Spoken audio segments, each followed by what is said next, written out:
Buenas tardes.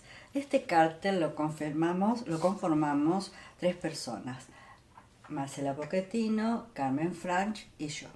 Hubo el intento de que otras varias se integraran, pero por diferentes problemas personales no pudieron hacerlo. En el mientras tanto esperábamos. Entonces eso implicó que comenzáramos a trabajar recién en mayo. Y también entonces, como fue pasando el tiempo sin poder reunirnos, esta presentación será fundamentalmente introducción a la temática y una suerte de idea respecto del camino a seguir. Bueno, va a comenzar Marcela Pochettino. Gracias, Amanda. Buenas tardes. Esta experiencia de cártel se basa en una lectura del Seminario 4 que hará foco en los puntos donde Lacan trabaja casos clínicos que ejemplifican sus desarrollos teóricos. El interés de este texto se relaciona fundamentalmente con la pregunta sobre el objeto A en la clínica a la altura de este seminario. El objeto A es un concepto que Lacan desarrolló a lo largo de su obra. Desde esta perspectiva, entiendo que el Seminario 4 es una de las referencias y constituye los antecedentes de dicho concepto. El seminario se desarrolla durante 1956 y 1957. Es en este momento que Lacan propone la relación de objeto en una posición central en el psicoanálisis. Desarrolla una propuesta teórica a partir de reflexiones críticas, referencias y citas de los textos freudianos que le permiten diferenciar su posición de las de otros psicoanalistas y en particular a las desviaciones que se producían en lo referido al concepto de relación de objeto en el análisis y a la concepción del fin de análisis, entre otros. Su modo de trabajo es proponer de entrada una serie de términos y esquemas que necesitan ser tomados, nos dice, como modos topológicos de ubicar relaciones de lugar. ¿La relación de objeto es la de la falta? La discordancia que se produce por la diferencia esencial entre el objeto recobrado y el objeto buscado produce una hallancia en toda relación de objeto del sujeto. Debido a esto, Lacan insiste que su aporte teórico del estadio del espejo deja en claro que lo que allí se pone de manifiesto para el niño al ver su imagen reflejada es la distancia que hay entre sus tensiones y la identificación con la imagen. Distancia que en el esquema se ubica en el eje imaginario entre A y A'.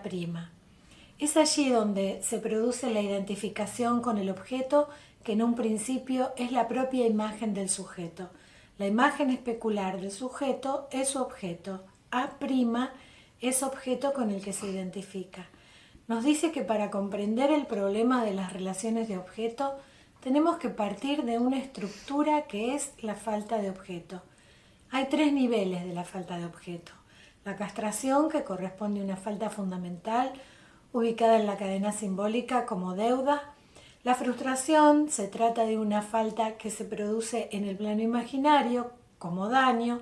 Y la privación, la falta que está en lo real, no está en el sujeto. La privación que Lacan enuncia es la de un agujero real del que solo podemos saber algo a partir de lo que se pueda simbolizar al respecto. ¿Por qué? Porque al estar en lo real está fuera del sujeto. Entonces Lacan se pregunta qué conduce al sujeto a simbolizar la privación y allí hace entrar el término frustración. Dirá que para que el sujeto capte la privación primero debe simbolizarla. En la frustración hay dos vertientes. Una corresponde al objeto real, donde la relación es directa, luego aparecerán espacios que permitirán diferenciaciones. Lacan piensa en este nivel en consonancia con el autoerotismo en Freud, donde no hay constitución del otro. Es el movimiento que lleva a la constitución del otro. La otra vertiente es la del agente. La madre es el agente en este nivel de la estructura de la falta de objeto. Se pregunta por la diferencia entre la función de la fobia y la del fetiche con respecto al objeto. Ambos objetos, en estos casos, se presentan teniendo la angustia como algo en común, como lo que contribuyen a evitar. A pesar de esto, Lacan va a decir que son fenómenos clínicos distintos y deben diferenciarse claramente. En la introducción del falo la introducción del falo en la dialéctica de la frustración. Entre el falo, la madre y el niño, Lacan ubica el deseo de la madre. En Freud, el falo es un objeto fundamental porque tanto por su presencia como por su ausencia, la vida sexual de los seres humanos está regida porque asuman su uso. Freud se plantea esta necesidad de falo en la mujer, cuya expresión será recibirlo a través del hijo. En esta dialéctica, me refiero a la dialéctica de la frustración, se hace necesario para Lacan marcar una diferencia que consiste en señalar cómo se produce para el niño el reconocimiento de que para la madre existe el falo más allá de él, momento segundo de la dialéctica de la frustración que introduce la potencia materna y el viraje del objeto como don de amor. En la potencia materna interviene el falo como lo que se encuentra más allá del niño. El niño captará esta imagen fálica en él para luego, en un segundo tiempo, a partir de la diferencia de los sexos, comprobará que a la madre le falta el falo y que es por esa falta que su potencia se verá afectada, dando lugar al deseo. Lacan habla de la observación de la fobia de una niña que realiza Anneliese Schurman, alumna de Anna Freud. Se detallan las diferentes reacciones de los actores que permiten ubicar los elementos que constituyen la fobia, el momento previo, su desenlace y su desaparición. Asimismo, en esta observación, Lacan sitúa algo en relación a los tres términos de la frustración como operatoria previa de la entrada al complejo de Edipo.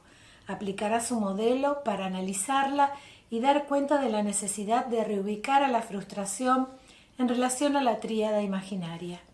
De la fobia nos dice que es una solución al problema de las relaciones del niño con la madre, una llamada de socorro a un elemento simbólico singular. La fobia se manifiesta sumamente simbólica. Introduce este elemento en el momento en que para el niño tiende a desaparecer la relación entre los tres términos. Lacan se interesa en esta fobia porque la observación es precisa en indicar las ausencias de la madre durante el mes anterior a la eclosión. La niña descubre su afalicismo 4 meses antes. Entonces, Lacan dice que ha tenido que ocurrir algo en el intervalo entre las ausencias de la madre y el descubrimiento de su propia falta. Establece 3 tiempos en esta fobia. Primer tiempo, por una operación, la madre se ve obligada a faltar. Lacan dice en este punto que ya no es la madre simbólica, pero no pasa nada. La madre se recupera, regresa a ver a su hija, juega con su hija. Esto no trae ningún conflicto para la niña. Segundo tiempo que se da cuando la madre regresa, pero lo hace apoyada en un bastón, debilitada. La madre ya no tiene la misma presencia, sus ritmos de acercamiento y alejamiento no se dan y por lo tanto no hacen de ella el punto de amarre suficiente para la niña. Se produce una ruptura en el ritmo alternado de sus idas y venidas. No es suficiente el descubrimiento del propio afalicismo de la niña. La fobia se hace necesaria cuando a la madre le falta el falo. La fobia se resuelve, la niña ya no necesita recurrir al miedo. La madre vuelve a casarse, recupera a la hija. Para la niña están su madre, su nuevo padre y un medio hermano cuya relación no dejará de tener consecuencias. El padre está presente e introduce el elemento simbólico que se ubica más allá de la potencia o impotencia materna. Este elemento sustituye al miedo al animal castrador. Este miedo necesario le permitió atravesar la crisis por la impotencia materna. Lacan se pregunta cómo se mantiene esa distancia, si es por vía de una identificación. Para que la tríada sea operativa, los 3 términos funcionan si el cuarto elemento padre organiza y ordena por fuera de esa relación. Es en el momento en que interviene el cuarto elemento, en que en los movimientos de la frustración se puede dar paso a la castración que introduce el orden simbólico propiamente dicho. La frustración se refiere a un primer tiempo no cronológico de esbozo de simbolización cuya operatoria está definida como un nivel de la relación de objeto donde se trazarán las coordenadas singulares de cada sujeto y que formarán el fundamento de sus futuras adquisiciones simbólicas para la vida. Bueno, hasta aquí, por ahora. A continuación, Carmen Franch. Bueno, gracias. Buenas tardes. Paso a comentarles un poco de qué se trató el trabajo. El presente texto es un esbozo del recorrido realizado a lo largo de estos meses, sostenido por los encuentros de trabajo que llevamos adelante con Amanda y Marcela. Y también la lectura en soledad, que por otro lado no deja de ser con otros, por encontrarme convocada y causada en un dispositivo de trabajo que permite escucharnos e intercambiar. El trabajo consistió en realizar recortes para elegir y abrirme paso para pensar diferentes aspectos para trabajar el objeto A. Lacan introduce este objeto como uno particular. El objeto A es un objeto no cualquiera, ya que es causa de deseo, objeto perdido y de la falta. Se trata de un objeto inventado, que Lacan reconoce como un invento propio. En torno al A podemos hablar de sujeto deseante y fantasma, deseo del analista, lugar del analista y transferencia.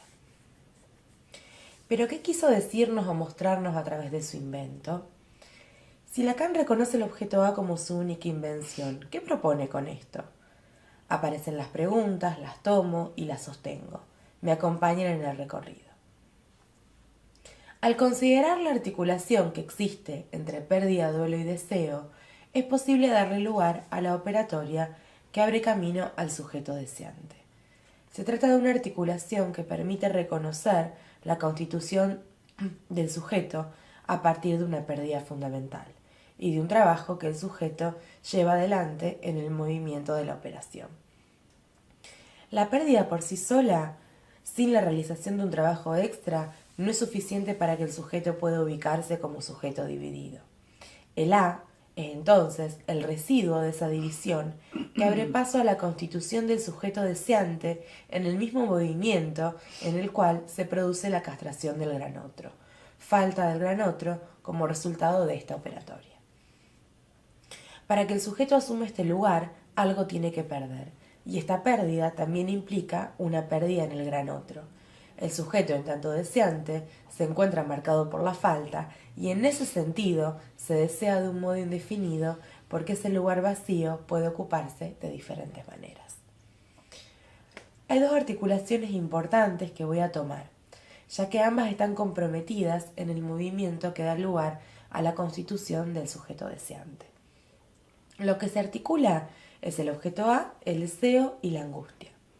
El objeto A, por un lado, se articula el deseo como objeto de la falta y también en la angustia en el lugar del menos fi, lugar en el cual se anuncia como falta de la falta, en un momento lógicamente anterior en el pasaje del goce al deseo. Estas articulaciones orientan para poder pensar la angustia como signo de deseo, considerando a su vez este afecto como el único que no engaña. Se trata de un afecto que no tiene objeto o que si bien lo tiene, hablamos de un objeto inexistente, enigmático y desconocido, objeto de la falta del gran otro. Ahora voy a citar un párrafo de Lacan que decido tomar para desarrollar en el recorrido de este trabajo. El otro concierne mi deseo, dice Lacan, en la medida de lo que le falta. Es en el plano de lo que le falta, sin que él lo sepa, donde estoy concernido del modo que más se impone. Porque para mí no hay otra vía para encontrar lo que me falta en cuanto a objeto de mi deseo. Por eso, para mí, no solo no hay acceso a mi deseo, sino tampoco sustentación posible de mi deseo, que tenga referencia a un objeto, cualquiera que sea, salvo acoplándolo, anudándolo con esto, al sujeto barrado que expresa la necesaria dependencia del sujeto respecto del gran otro en cuanto a tal. El gran otro, al que Lacan refiere, es un lugar. Es el gran otro como lugar significante en el cual el sujeto se constituye. En el principio era el verbo, dice, significa en el principio era el rasgunario.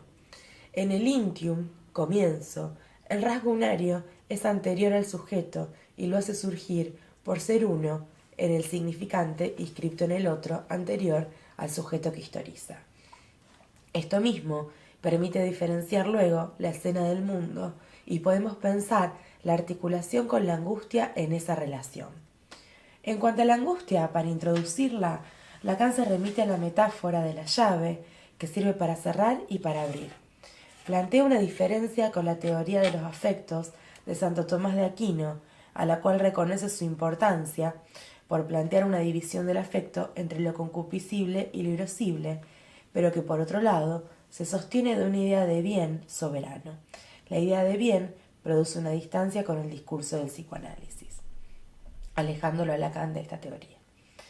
Por otro lado, la propuesta lacaniana consiste en algo diferente a una antropología de la angustia, diferenciándose también de lo teorizado por algunos psicoanalistas postfreudianos sobre este afecto. Retomo entonces la metáfora de la llave, cuya función es abrir y cerrar las cerraduras de las puertas. La metáfora anuncia el movimiento de apertura y cierre. Se trata de la llave como forma de acuerdo con la cual opera o no la función significante. Es una tercera vía la que se propone, diferente a la vía de Santo Tomás y a la de los analistas postfreudianos. Mediante esta vía tenemos a la angustia y al objeto A en una articulación, así como la llave y la cerradura se articulan en el movimiento de apertura y cierre que permite entrar y salir. Pienso en la clase del Cosmos a la Unheimlich, en la cual Lacan habla de lo que sucede entre el mundo y la escena. Esto que sucede puede ser abordado teniendo en cuenta algunas pistas que orientan, es decir, tomando algunas referencias. En el principio era el verbo, es decir, en el principio era el rasgunario, significa también que existen diferencias entre la escena y el mundo. Volvemos nuevamente al intium anterior al sujeto, al punto de su constitución en el campo del gran otro, siendo el gran otro la estructura como lugar del significante. Entre la escena y el mundo ocurren diferencias. Freud ubica la función del inconsciente en el lugar de la otra escena, a partir del sueño, e inaugura diferentes dimensiones. La escena y el mundo no están en la misma dimensión. Hay una discordancia entre estos lugares. La escena, por un lado, es la dimensión de la historia. La escena se sube al mundo. En la escena, las cosas del mundo se dicen. Estas cosas del mundo entran en la escena de acuerdo con las leyes significantes. Hay escena y hay mundo a través de ese intium en el cual se constituye el sujeto. Sobre la escena del mundo yo avanzo enmascarado, dirá Lacan, tomando el larvatus de Descartes. En relación a la lectura, me pregunto si enmascarado se debe a la relación que guardan máscara y persona. ¿Es condición para sostenerse en la escena del mundo avanzar con la máscara puesta? La escena es la dimensión de la historia y el mundo es lo que nos viene de la escena. Se trata de residuos, recortes, partes superpuestas a lo largo del tiempo que conviven en contradicción unos con otros. Son retazos que se amontonan, por más que sean incompatibles, lo hacen mediante un armado. Y sobre este armado de sedimentos que se apilan, el sujeto avanza con sus máscaras en un escenario constituido por residuos propios de la historia, que aun en contradicción se relacionan con cierta afinidad. En ese sentido, la articulación del sujeto con el pequeño otro se encuentra atravesada por la articulación del sujeto con el gran otro y marcada por el inconsciente. Me propongo continuar trabajando con el objeto A en relación a la angustia. Volveré a la lectura de inhibición, síntoma y angustia. También a lo Unheimlich. El artículo de Freud sobre lo siniestro es importante para continuar trabajando. Pienso en la escena y en la escena dentro de la escena. Me pregunto por la escena en Hamlet. Allí el sujeto se encuentra avanzando, enmascarado, y las partes superpuestas de la historia, incompatibles, amontonadas, se terminan anunciando juntas. Residuos discordantes que en dos escenarios entrampan al personaje, y en el intento de denunciar un crimen queda capturado él cuando se anuncia aquello que le es propio de su deseo. Bueno, debo decir que esta exposición está filmada porque las colegas que expusieron recién están de viaje. Entonces, bueno, ahora yo, el objeto A. Agalma, brillo en el horizonte, objeto causa del deseo, agujero en el nudo, nos invita a un recorrido desde Freud tratando de descubrir lo que Lacan fue leyendo. Elegí para esta oportunidad El hombre de las ratas. ¿Qué me invita a hacerlo? Aprovechar este recorrido para interrogar las problemáticas de la época, entre otras el género, a diferencia del sexo, y la sexuación, el deseo, el goce y el amor, cuestiones en las que está implicado el objeto A. Atenta a aquella frase de Lacan: mejor que renuncie quien no pueda unir a su horizonte la subjetividad de la época. Van apareciendo términos que merecen aclaración en psicoanálisis. En esta última frase, subjetividad de la época. Pero prefiero retornar a agalma, que está directamente relacionada con la aparición del objeto, que no se produce en un momento evolutivo, sino en situaciones lógicas que lo requieren. La agalma está ligada a la luminosidad, una chispa que se da en un tiempo, ni siquiera medible con la dimensión del instante. Por lo tanto, al decir de Catherine Millot, será siempre una nada. Tiene la precaria existencia de un espejismo. En el seminario 8, Lacan toma la referencia al agalma griego, que opera en su luminosidad como antecedente de lo que se manifestará como el objeto A. Agalma, enigma como palabra, agalma, ataviar, ornamentar, ornamento o engalanadura, envoltura para presentar algo, envuelve un objeto precioso. Siempre se trata de otra cosa, siempre está en relación con las imágenes. Se trata del sentido galante, de gal, brillo, brillante. El objeto A, Lacan lo ha trabajado en los escritos y en el seminario 7, ligado a la cosa freudiana, a Das Ding, en el que se hace imperioso el rechazo al goce para que aparezca el deseo. Hay aquí vinculaciones con Kant y Hegel, Nietzsche y Heidegger. Se formaliza en el seminario 8 en relación a este brillo que hay en el otro al que se lo ama inexplicablemente, razones de la transferencia. En Freud se encontrará un antecedente lejos de ser lo mismo, en la huella anémica de la vivencia de satisfacción, tomada como alucinatoria, y el objeto de la pulsión que viene a querer darle respuesta a esta tensión hacia la satisfacción. Los objetos de la pulsión serán oral, anal, fálico, a los que Lacan les agregó, reconociéndolos en Freud, la mirada, lo escópico, y la voz, lo invocante. Hay un trabajo a realizar entre los destinos de la pulsión freudianos y los destinos del objeto A. El deseo como ordenador es consecuencia, es causa, es ético, es su condena y su fecundidad. La pulsión, esta pulsa como su nombre lo indica, ante la frustración ejercida por quien cumple la función materna. Hace lugar a la inmediatez desde lo imaginario, aunque nunca logra la satisfacción esperada. El objeto de deseo, A, marca el lugar de un vacío relacionado con la castración en el gran otro, según leemos en el seminario 10, esbozo de un primer fantasma del que aparece la primera fórmula, sujeto barrado, los anges de A, el agujero, el vacío, el objeto perdido. Lacan va a trabajar el objeto A en la medida que va descubriendo los registros de lo imaginario, lo real y lo simbólico. Así lo encontramos tempranamente en el estadio del espejo. En él juega con la letra A y la I de A, en relación a la construcción de la imagen, y sobre todo en el registro de lo imaginario. Tiempos tempranos de su trabajo, altamente influenciado por el estructuralismo, tomando como referencia las construcciones freudianas referidas al yo, en Introducción al Narcisismo y al Ideal. Seguirá por el seminario 4, en el que el objeto está situado en diferencia en el juego que se da según la estructura. Así lo vemos en Juanito, en Dora y en la joven homosexual, cómo cada uno se oferta como objeto al gran otro. En el grafo del deseo, en los seminarios 5 y 6. Es el objeto que Lacan elabora apoyado en el álgebra, la topología y la lógica.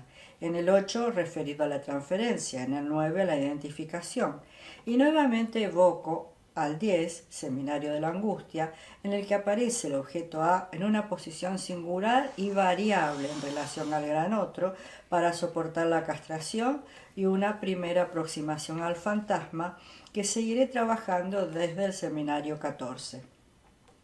A lo largo de los 2 años que me quedan por delante, creo que no podré dejar de referirme a los seminarios 17 y 18 y hacer recurrencia al seminario 20 hasta aquí.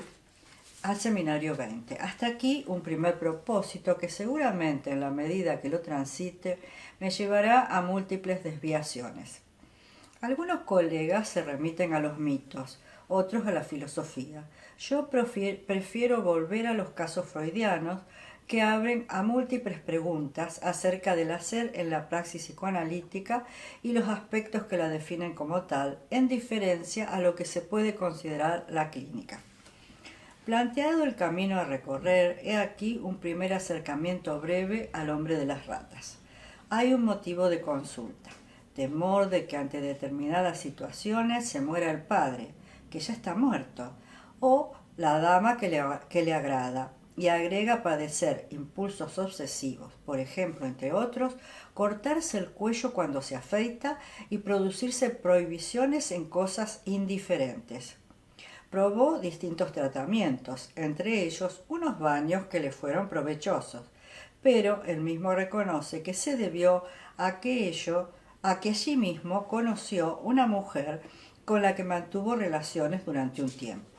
Sus relaciones son esporádicas, la masturbación no le entusiasma, la prostitución le da asco, afirma tener buena erección. Su primera relación sexual la tuvo a los 26 años. Continúa la historia. El joven pone en primer plano el tema de la sexualidad.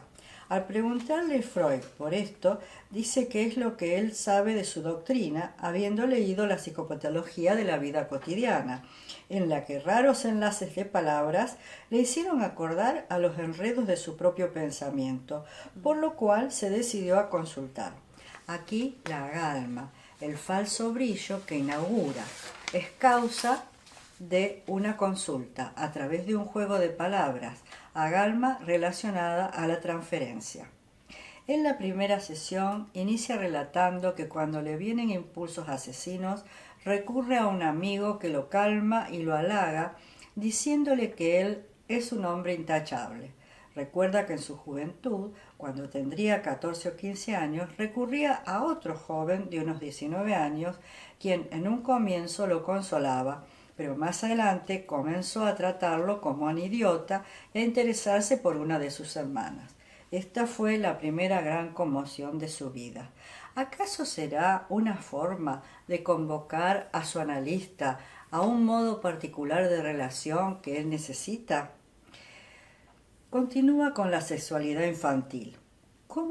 Y me pregunto, ¿cómo pensar lo infantil por fuera de un esquema de desarrollo? Son preguntas que nos quedan pendientes por ahora. Tempranamente la niñera le permitió deslizarse debajo de sus vestidos. Aprovechó él a mirar y también a tocar. Conservó una sensación particular respecto de ese tacto. Otras personas del servicio que estaban en la casa también se lo permitían, lo que generó en él una insistencia deseante en cuanto a mirar las mujeres en todo lugar posible, acompañada de erecciones desde muy pequeño, siempre con la sensación de que sus padres sabían lo que le pasaba y lo embargaba entonces la culpa, acompañada de la idea de que por ello su padre moriría. La vigencia de la sexualidad en el niño, unida a la curiosidad propia de la edad, fue uno de los aportes freudianos que hicieron corte a la moral victoriana que tenía primacía a principios del siglo XX. Quiero dejar claro que no a todo niño que tiene estas vivencias se le constituyen estas ideas obsesivas. De ahí la importancia de considerar el caso por caso y lo singular en lo que el objeto A y su posición nos ayudará a discernir. Desde los inicios, Freud trabaja teóricamente este caso. Hizo presentaciones en jornadas y congresos. La consulta duró alrededor de 9 meses y Freud lo consideró curado, ya que había remitido los síntomas. En su decir, alcanzó el restablecimiento de su personalidad y la cancelación de sus inhibiciones, lo que inevitablemente nos hará trabajar acerca de cómo concebía la cura Freud por aquella época y el fin del tratamiento.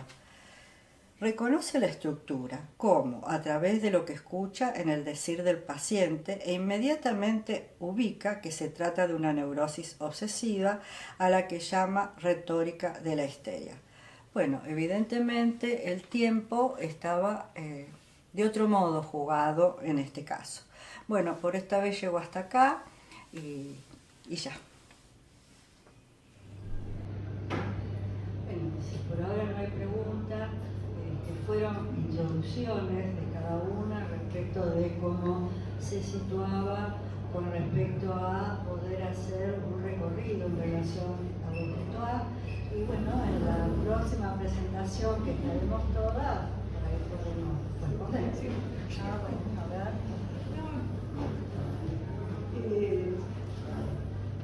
Si podés aclarar la diferencia entre los destinos de la pulsión freudiana y los destinos del objeto A. Y también porque no recuerdo mucho el tema de la alucinación con relación a las huellas némicas que dice Freud. Sí, entre Freud y...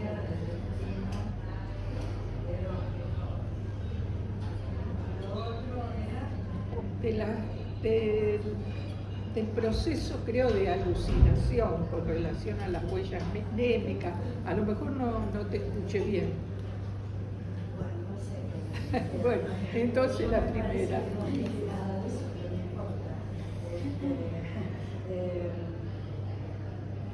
Vamos con la primera pregunta. Con respecto a la diferencia entre los destinos de la pulsión y los destinos del objeto A, David Ignacio tiene un trabajo. Yo puedo decir brevemente que la pulsión es este objeto que va creando o intentando conceptualizar Freud a los fines de posicionarse el sujeto en relación a la falta, pero que todavía, digamos, no tiene la cualidad que sí tiene el objeto A, que en realidad tiene más que ver con la constitución de lo fantasmático y es de otro orden. Con respecto a los destinos de la pulsión, son más situacionales, son pensados de una manera, en algunos analistas, de una manera como de desarrollo, es decir, en un principio objeto oral, después objeto anal, después genital. Esto me parece que es superado a posteriori con los desarrollos que hace Lacan, donde estas cuestiones se pueden pensar dentro de un campo lógico y no de un campo de desarrollo. Con respecto al objeto, es esto que se va intentando construir a los fines de poder soportar la castración en el gran otro. Es decir, cuando el sujeto visualiza que el gran otro está castrado y que hay un resto, no le queda otra que reconocerse también castrado y iniciar la búsqueda de ese propio objeto, pero que no tiene que ver con el objeto de la pulsión. En todo caso, el objeto de la pulsión es de un primer tiempo y en relación a la frustración que produce, más bien en estos 3 tiempos que trabaja después Lacan como frustración, castración, frustración y privación, ¿no? El objeto A está siempre en relación a la castración en el gran otro. Y es esta cuestión que imaginariamente se puede pensar en poner algo en ese lugar de soportar que el gran otro está castrado. Si lo pienso por la vía de los discursos, lo pienso como ese lugar que precisamente por no ser ocupado, por dejar un espacio, es causa y es interferencia en los otros discursos. O sea que hay distintos destinos también para el objeto A, pero siempre referido a la falta y a la causa. No sé si es suficiente, si alguien quiere aportar más.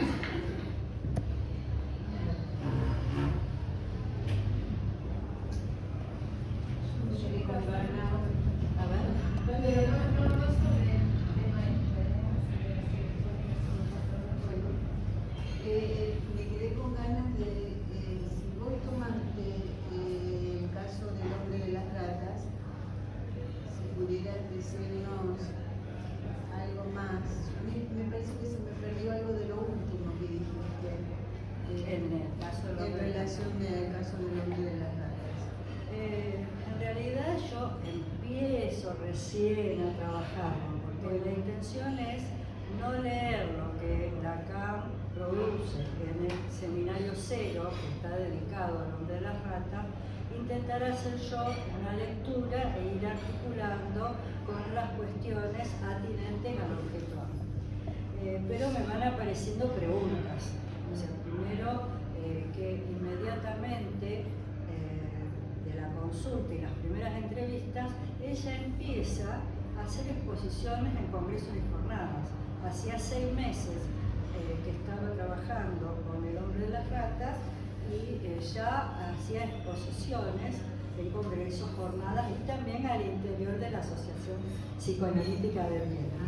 Cuestiones de tiempo que nosotros nos tomamos. Además, en esa época todos se conocían, todos sabían quién era, aunque él acá pone el hombre de las ratas, con nombre y apellido, todos sabían quién se estaba analizando con quién. O sea que quedaba como mucho más expuesto. Lo otro es que él da por finalizado el tratamiento a los 9 meses. A los 9 meses ya estaba curado. ¿Por qué? Había retornado a su personalidad, y había remitido los síntomas, ¿no? ¿Con qué síntomas él se presenta? En la primera entrevista, con esta sensación de que el padre o la dama de sus amores se va a morir según él hiciera tal o cual cosa. Eso como primer punto. Ahora, cuando él va a la consulta, el papá ya estaba muerto. O sea que ir del campo, que va más allá de la sintomatología. Esto tiene más que ver con un cierto delirio. Sin embargo, él lo incluye en la neurosis obsesiva. Por otro lado, también tiene la idea de que en cualquier momento se va a autoagredir. Que si se está afeitando, se va a cortar con la máquina o que va a pasar algo así. Y entonces busca una compañía porque tiene esos temores. Recuerda haber tenido una compañía cuando era niño, otra cuando era adolescente. Esta que era adolescente lo traiciona porque al principio lo acompaña y después se interesa por una de las hermanas y a él lo empieza a tratar como niño. Ahí yo reflexiono y digo, ¿qué es una demanda en relación a la transferencia? Es decir, no me vas a traicionar como me traicionó el otro los otros que fui pidiéndole compañía. Digo, no sé, es una reflexión nada más. Lo otro, con respecto, esto es con respecto a la primera consulta. Ahí mismo, a mí se me ocurre, porque él habla de su sexualidad. Le dice que empezó a tener su primera relación sexual a los 26 años, que las prostitutas le dan asco, que también le da asco masturbarse. Y entonces ahí Freud le pregunta que por qué se le ocurre hablarle de la sexualidad. Entonces, el hombre de las ratas le dice que porque él leyó la psicopatología de la vida cotidiana y sabe que a Freud le interesa lo de la sexualidad. Ahí yo pesco cierta gama, cierto brillito que hace que él digamos, haya una ida y vuelta que permita la constitución de la transferencia, ¿no? Como diciendo, que interesa la sexualidad, entonces, y aparte a él le permite tomarse una distancia de la dificultad que tiene para acceder a la sexualidad, poniéndola en Freud. Lo digo porque a Freud le interesa, no porque es por lo que yo esté sufriendo. Eso en principio.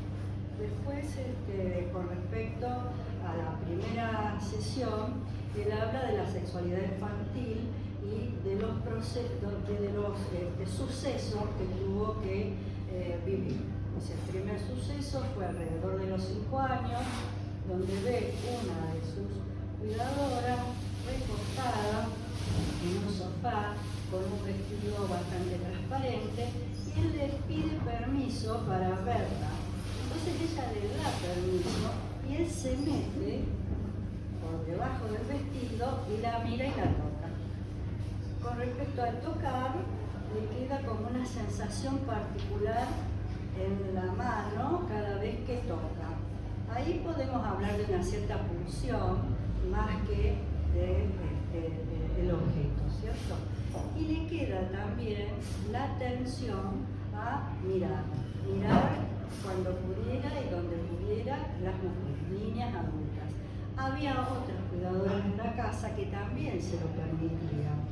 Y entonces, bueno, él aprovechaba, pero a la vez, sumada a esa intención o a esa atención a mirar, que digamos, a él le permitían ir con las hermanas a los baños públicos, entonces él aprovechaba, se metía en el vestuario.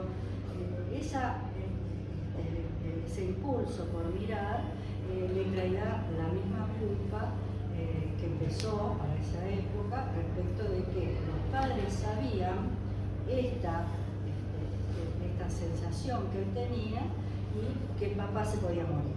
En esa época el papá estaba vivo, no había muerto todavía. Pero esta cosa obsesiva respecto del mirar y las consecuencias que podría tener para el padre comienzan en ese temprano tiempo, temprano.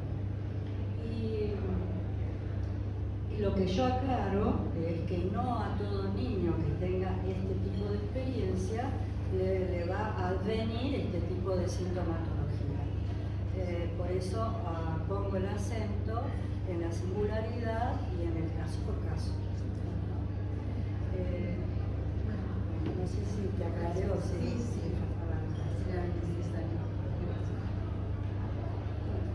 Y Amanda, ¿y podés contar algo de las ratas? Lo de las ratas. ¿Las ratas? Lo de las ratas muy breve porque lo dejé para estudiarlo, para hablarlo y trabajarlo más adelante. Pero viene en un momento que él estaba en el ejército y tenía un jefe que era muy perverso en el sentido popular del término, porque se lo pasaba contando cómo torturar mejor a las personas que iban a tomar en las luchas del ejército. Entonces, una de las ideas que se le ocurrió a este jefe es, cuando tomaron un prisionero, ponerle una especie de aparatito en el ano y por ahí introducirle ratas. Con consecuencias después para este señor que consulta, ¿no? Que en su malestar, en su imaginería, muchas veces se sentía como que según lo que él hacía le iban a introducir ratas. Pero hasta acá, porque esto no lo trabajo, esto lo dejo para una próxima. Bueno, vendremos. No, yo te quería decir que me parecía muy interesante esto de poner a trabajar con materiales, con herramientas conceptuales con las que Freud no contaba en ese momento. Me parece que es un trabajo muy rico. Y por otro lado, solo compartir con ustedes, no espero que me respondan, pero me preguntaba, en la escena en la que participamos hace rato, de los efectos de ese desdoblamiento, porque vos la escuchaste, escuchaste ahí, claro, y supongo que la grabación, tu compañero compañeras van a contar con Sí, con sí. la grabación después, porque tendrán que reconstruir, digo, uno hace un cielo abierto pensando que los efectos de intercambio Sí. van a relanzar la web. Ellas lo harán a partir de lo que ustedes puedan contar, vos lo puedan contar, y lo que puedan escuchar de la grabación, supongo, ¿no? Me preguntaba por esto, que no sé si tenemos con qué responder, vos a lo mejor tenés algo, pero digo, para ir pensando en los efectos de esta modalidad que para mí es nueva. Sí, bueno, para nosotros el tema de la pantalla viene siendo nuevo a partir de la pandemia, y entonces también uno piensa en los efectos en los tratamientos, en las reuniones de miembros de la institución. En cada situación aparece esto, que en un punto facilita porque al no estar ellas había dos opciones: o que eligieran a alguna persona que leyera y los trabajos de ella, porque los trabajos los habían hecho, o que quedara filmado. El hecho de que quede filmado va a incluirse en la filmación de toda la jornada, que después pasa a YouTube y se puede mirar, o sea que ellas se van a poder mirar, van a poder escuchar este tiempo de preguntas que está siendo grabado, y bueno, vamos a ver a dónde la lleva. De todos modos, también va a estar nuestro retrabajo interno, pero siempre va, en este acto primero, siempre va a ser a través de, digamos, porque faltó la presencia. Bueno, será una variante de lo que se puede producir en el cárcel por ausencia, a través de la ausencia, o de una semi-ausencia, una presencia que muestra un trabajo, pero no está la vuelta, no está, bueno, preguntas para ella específicas. ¿No? Claro, porque no es que ellas están trabajando como solemos hacer desde otro, sino que eso quedó grabado y vos lo compartís. Sí, es interesante para... Sí, el tema de que ellas no lo hicieran por mí es que una de ellas está en el norte y allá a veces no hay señal, no había garantía de que se pudiera conectar, porque a lo mejor hubiera podido ser otra opción. Nosotros lo hemos hablado, pero bueno, vamos a ver. Vamos a ver cómo sigue. Sí, a raíz de la intervención de ella, que es algo que uno sigue, como vos decías, Amanda, después de transitar la pandemia, queda, todavía no sabemos cuántas cosas quedan, pero le decía Nora que al mismo tiempo falta la ausencia. Así es. ¿Entendés? Es como que esto que de alguna manera no voy a entrar por X motivos, los motivos pueden ser muchos, pero digo, el hecho de que la virtualidad, en este caso, al no poder estar, se está en imagen, digo, hay una ausencia de la ausencia. Sí, por más que nos hayamos inventado el A, igual tenemos que bancar la falta. ¿No? Exacto, acá tengo hablando de objeto A, si hablábamos de la sexualidad, es decir, escucharlos hoy, aparte del hilo conductor, que cada una de las cárceles yo sentí que había un hilo, cada uno, porque cuando hablamos del objeto, cuando hablamos de la sexualidad, cuando hablamos de lo que es el intercambio, me pareció muy rico y les agradezco, y por eso realmente es interesante la convocatoria del drama, porque es como motivador y que te genera muchas preguntas, y uno se va con preguntas y realmente uno agradece, ¿no? Entonces cuando ella intervino, si yo la escuchaba, realmente, ¿no? Cuántas cosas quedan para trabajar en esto de la subjetividad, porque como vos decías, no es el aparato psíquico lo que estamos hablando, sino la cuestión de la subjetividad. Y para mí fueron muchas preguntas, más cuando hablamos de perversión, y hubo una intervención que hablaba de travesti, y yo digo, travesti, intervención, ¿cómo se van apareciendo preguntas, donde a mí me dejan más preguntas aún en cuanto a la conceptualización, y cómo repensar conceptualizaciones de psicoanálisis en esta clínica que hoy transitamos? Es una clínica que realmente nos abre a muchas preguntas, porque además estamos hablando de textos de nuestro reciente, estamos en el 2023.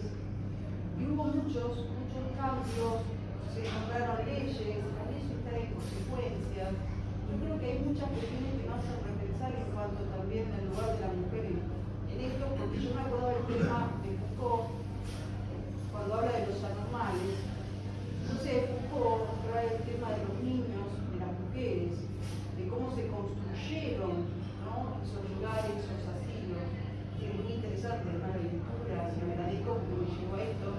Igual que uno de los libros que leí últimamente que se llaman Las Malas. Yo creo que hay muchas preguntas. Así que bueno, quería tomar esto y agradecerles. Nada más. Gracias a todo el público que estuvo presente y escuchando. Bueno, no sé si ya Pero va a ser para